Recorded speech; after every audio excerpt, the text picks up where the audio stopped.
Pamela Powell, CBS 58 Milwaukee, right next to Chicago. Chris, I understand you have a Chicago connection. Yeah, it's where I kicked off my entire career. Good deal, good Yeah. deal. Well, now is not a good time to come back. We're gray and cold, so come back and Hey, visit in the summer. I'm built for it. He I really love it. I love it. Well, another thing you're both built for is this story, presence. Wow. Lucy, I want to start with you. As a working mom, you're portraying a working mom, Rebecca, and wife, and you've got a few pitfalls within that relationship. One of the things that really struck me was your favoritism toward your kids, one kid over another. Can you tell me about subtly creating that and that aspect of your character? Absolutely. I think that it's not something that most parents will expose. It's something that, you behind closed doors and, or like to yourself or to your, Because let's face best it, friends. sometimes one kid is better than the other.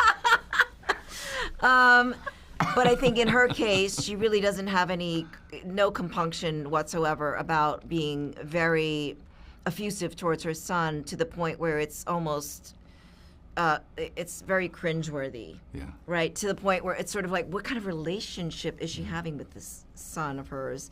And she's just exposed herself in such a, uncomfortable manner, but she just doesn't care. Maybe she's had a few too many drinks, but Listen, still, a lot of wine she's flowing in doing this house. a lot of alcohol. Yeah. She's doing whatever she can to focus on him and his future. Yeah. And things obviously go awry very quickly and unexpectedly, which then kind of opens her up to what her daughter was available to, which was this essence and this entity from the beginning that Chloe has.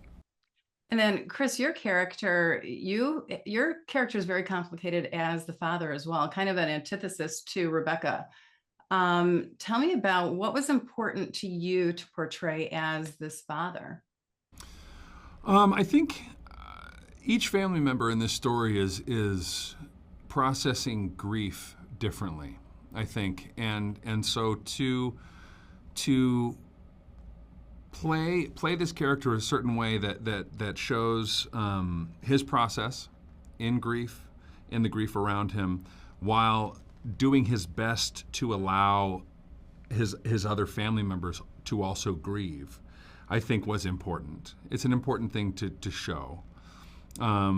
It's an important thing to demonstrate that grief is not something that we need to shy away from or that we need to avoid.